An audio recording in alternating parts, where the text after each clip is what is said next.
Well, good afternoon. Can we say go Chiefs? Welcome to Union Station. I'm George Guastello, President and CEO of Union Station, and it is my great honor to have all of you here under the historic clock. It is now my pleasure to introduce to you the Honorable Mayor Quinton Lucas, the MVP of our own Kansas City. Ladies and gentlemen, Mayor. All right. Well, everybody, we're back for a celebration. Let's go, Chiefs. I am so thrilled. So, as you know, we have all together been able to celebrate an exceptional run with the Kansas City Chiefs, and part of that is making sure that we recognize Kansas City. Our Kansas City Chiefs fans, everyone from Missouri, Kansas, surrounding areas who are part of this outstanding celebration. So along with the Kansas City Sports Commission, Kansas City Police Department, Fire Department, KCATA, everyone at City Hall, the streetcar, everyone, we are excited to put on one heck of a parade for you, one that I hope and expect to be the very best we have ever held. And by the way, we're good judges of that because we've had quite a few over the years. So a few details we wanted to tell you about it, and then I will break for Kathy Nelson, followed by the Chief of Police, Stacey Graves. After that, we'll take a few questions. A few different things that are important for us to know. This time last year, we had close to 1 million Chiefs fans flood downtown Kansas City to get a glimpse of our world champions. We anticipate a crowd that is just as big, and note that the weather will be much more pleasant this year than it was either in either of the previous Chiefs parades. It will frankly be a lot more comparable to the Royals 2015 celebration, so plan accordingly.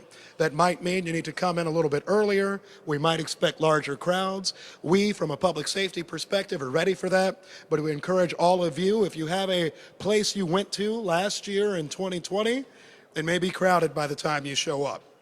This year's parade will begin at 11 a.m., 1 hour earlier than last year. So 11 a.m., come in a little bit earlier. This is to ensure that the crowd dissipates before peak dining hours. As you might have heard from a few folks, Wednesday is Valentine's Day as well as Ash Wednesday. We want to make sure that those who are celebrating, recognizing, enjoying Kansas City, or perhaps spending a few dollars in Kansas City have an opportunity to do so. So that's why we've moved up the parade start time to 11 a.m. In addition, our friends at Visit KC have launched a campaign for the kingdom from the heart. For the kingdom and from the heart. That helps us promote small businesses in our community. We know how vital our small businesses are to our community and our economy, and we want to make sure that we continue to support all of them. So, for the kingdom, from the heart. That means get out today, tomorrow, Wednesday, and long after to go and celebrate and support Kansas City businesses. The streetcar will be in operation before the parade starts and will reopen in the evening that day. And a few other logistics, and I promise I'll get out of the way. The parade this year begins on Grand Boulevard and 6th Street, and then heads south to Pershing Road, so 6th and Grand.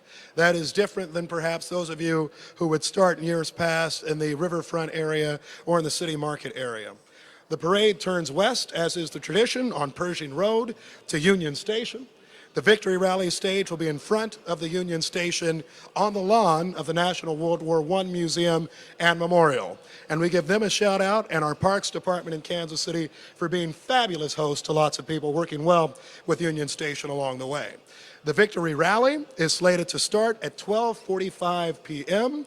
and then it ends shortly after the parade ends. So 12:45 p.m., the rally starts at least, or shortly after the parade ends.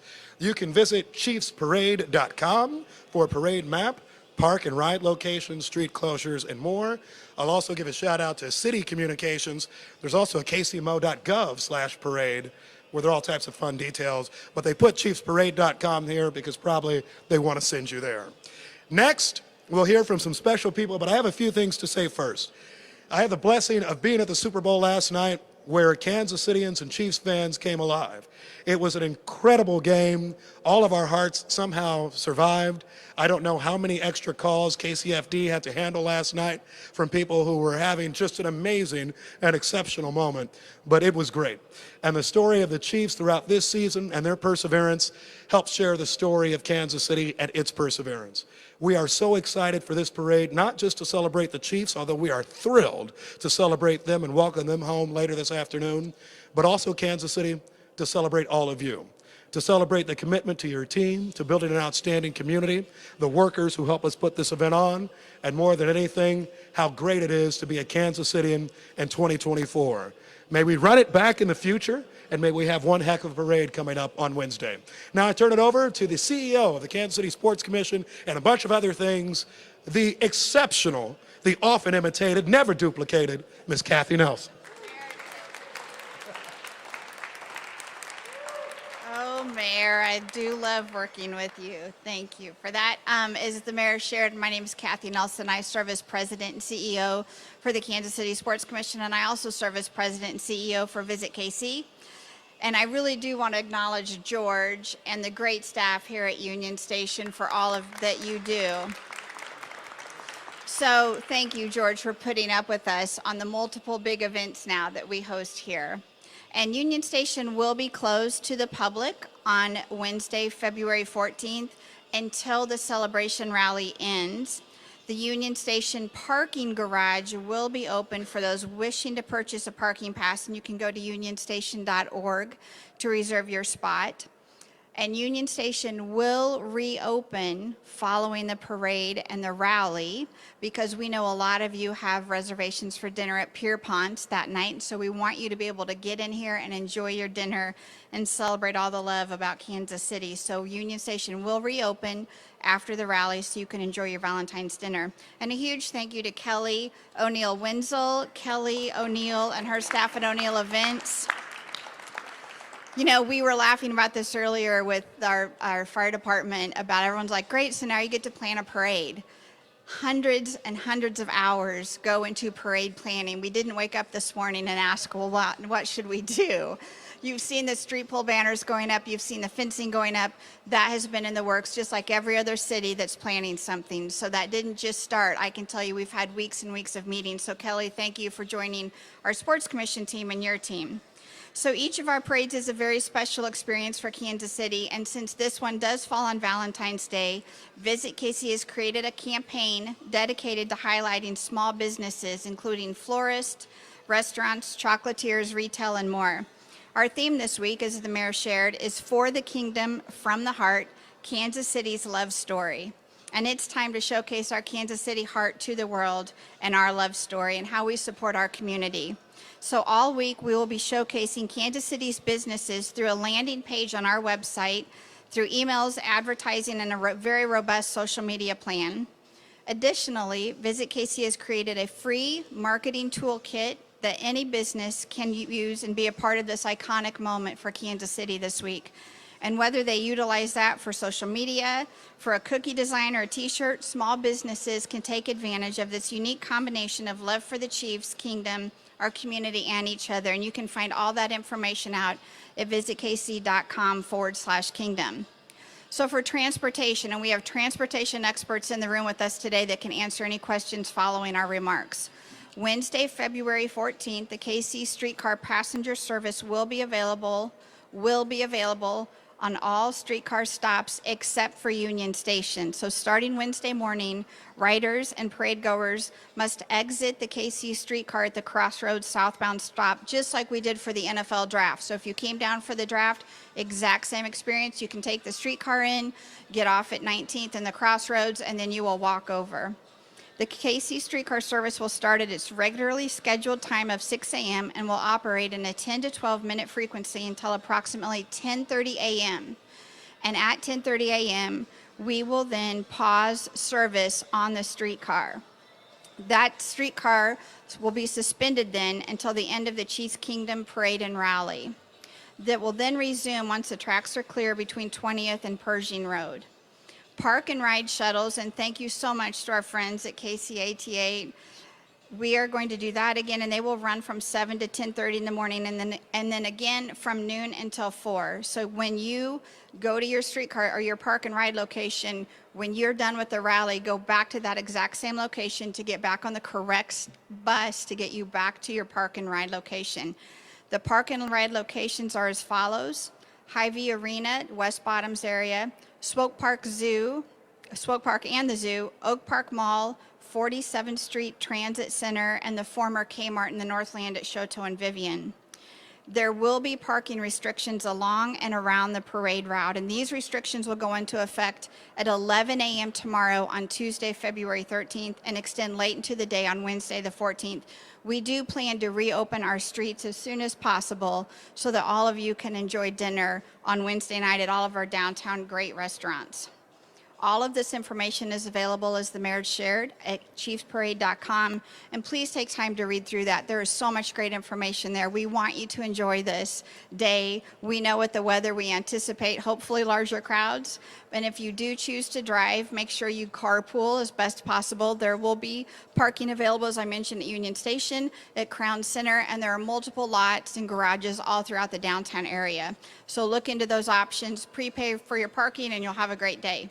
Now I'd like to welcome Police Chief Stacy Graves to talk about the safety and security protocols for our day on Wednesday. Stacy?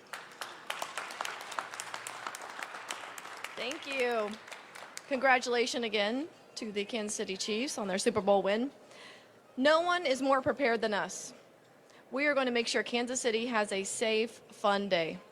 Kansas City, Missouri Police Department will be assisted in keeping the parade route, Union Station, and the surrounding area safe, with help from hundreds of our two state, Missouri and Kansas, law enforcement agencies, as well as our federal partners, many of whom will be both seen and unseen. The perimeter of the parade will be firmly secured and protected for maximum public safety. We expect those attending to do their part in ensuring a safe environment for all. First, be aware of your surroundings.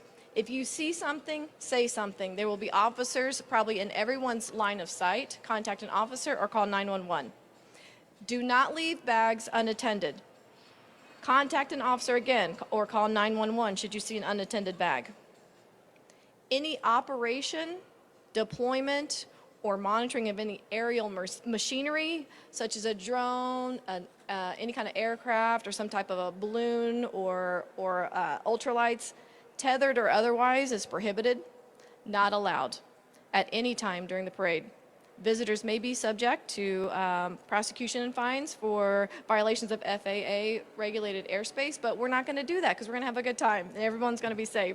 So plan ahead for parking, prepare for road closures, traffic congestion, walking, and wearing comfortable attire. Make a plan if you become separated from anyone in your party to include your children. Ensure your children have contact information for their parents or guardians on their person. I know that in years past, we've had some kiddos that have gotten away from their parents, and some of them had like a note attached to their wrists, around their neck, or even we even saw someone who had their name and a phone number written on their hand. There will be 8 child reunification locations along the route that are posted on our website, the Kansas City, Missouri Police Department's website, and social media. There will also be 3 mobile response teams for child reunification. As far as medical tents, the Kansas City Fire Department will be having tents on the east side of the National World War I Museum, as well as mobile routes along the parade route. Lastly, the uniformed officers keeping everyone safe in Kansas City will be allowed to wear an official KC Chiefs hat during their shift on the parade and out all across Kansas City, just to make sure that you see us and that we see you, and that everyone will have a safe and happy celebration. All right, we are ready. I want to make sure before we start questions to acknowledge some of the other figures who are here with us today. From the fire department, our acting fire chief, Ross Grundyson. From the Kansas City Area Transportation Authority, Frank White III. From Kansas City Streetcar, Tom Garand, and many other distinguished guests, as well as my good friend George. So we have everybody here you could possibly need. Any questions for you all?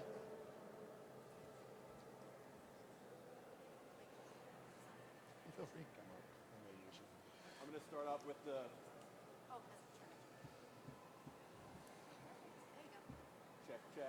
Check. Mayor Lucas, this one's for you in particular. Got to start off with a fun question. We saw you on the field after the Super Bowl, this close to Taylor Swift. Did you talk to her? Is she coming to the parade? How did it go down there? I have absolutely no comment on the whereabouts of Miss Swift. I know she has representatives who can talk to you on all of that. It was a tremendous honor. Myself, the governor of Missouri, several others had a chance to be on the field. I try not to bother Miss Swift in her daily operations, so talked to a number of our players, our coaches, got a hug from Andy Reid, all very exciting, but I tend to know a little bit more about football than all things Swift, although I am wearing a friendship bracelet. That's kind of just the thing now. So stay tuned. It's a reason to watch the parade on Wednesday for everybody, or to come on out. Other questions for you? Yeah, maybe this is for Chief Graves. Are you prepared one way or another if she does show up? Obviously, that might change security at a parade. Absolutely, we're prepared. We will have at least 600 Kansas City, Missouri police officers in and around the route. We will have over 250 outside agencies, about 34 other law enforcement agencies, as well as our federal partners. We are ready. Every year, which thankfully we have another year, we get better and better. We look at what we could have done better on the last one just to make sure that every time it's just a safer and safer environment for everyone to have fun. John Ketz.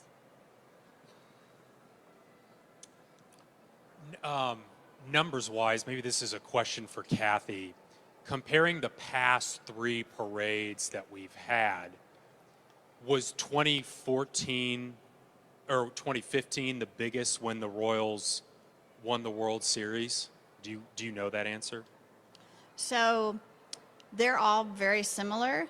I wouldn't tell you that any parade was much bigger than the other. I think it looked a little different. We've learned a lot of lessons. In 2015, the crowd from the parade route flowed into the rally, right? So all of those people along the route came down this way. We've learned and gotten smarter about that, where now they can watch different video boards and things along the route, and we encourage people, if you're coming to the parade, you don't necessarily want to come down to the rally as well, so pick your position. So I think that it's hard to judge from a picture from in front of the building, because there could be as many or more along the route throughout those years. Why is River Market not a part of the parade route this year? So we've learned again, every time we get to do this, and thank you to the Chiefs, there is so much going on down there with, of course, the new Casey Current Stadium and construction. There are a lot more residents in that area, and it complicates that for us. And we want to make sure we're getting people where they need to be. So for us, it made a lot more sense to not start those buses in that area, but the parade, just as normal, starts at 6th and Grand. So it won't look any different along that route, but this way allows you to jump on the streetcar. We couldn't use a streetcar before because we were using that River Market area. So this just opens it up to get more people down here. And then I have a question for Chief Graves. Comparing this parade to, say, last year, with the weather going to be as nice as it's going to be plus Valentine's Day, is alcohol consumption a bigger concern for your officers and people driving under the influence? Yes, and we will have people out and about for that. I will say this is a family event. We want to make sure that everyone that comes here feels safe and is, like I said, that the public is doing their part to ensure everyone else's environment is happy and everyone is able to celebrate in a safe environment. In response to the people who we think may be driving intoxicated, we will have officers out and about specifically for that reason, to just make sure that the roadways for everyone can get home safe as well. Any other questions? I'm just curious, do these get easier to plan as we kind of go on, or do they all kind of No. present their own unique challenges? Yeah. I mean, it's not 2014 where we laughed that we were building the plane in the sky in 2014, not knowing exactly how to do this. We have so many experts around our community, St. Pat's Day Parade, the American Royal Parade. We utilize our resources, but it does change. There are complications every year. There are people that change over in their jobs, people leave, move on, you've got to retrain, and then always looking at how can we do it better. So I wouldn't tell you that it gets any easier. We may have waited a few weeks in late fall to really start thinking about this, but keeping everyone safe is our responsibility, along with the police, and making that a fun and memorable celebration for the Chiefs. We don't take that for granted. So no, it doesn't get easier. All All right, I think that's it. Thank you so much. Thank you.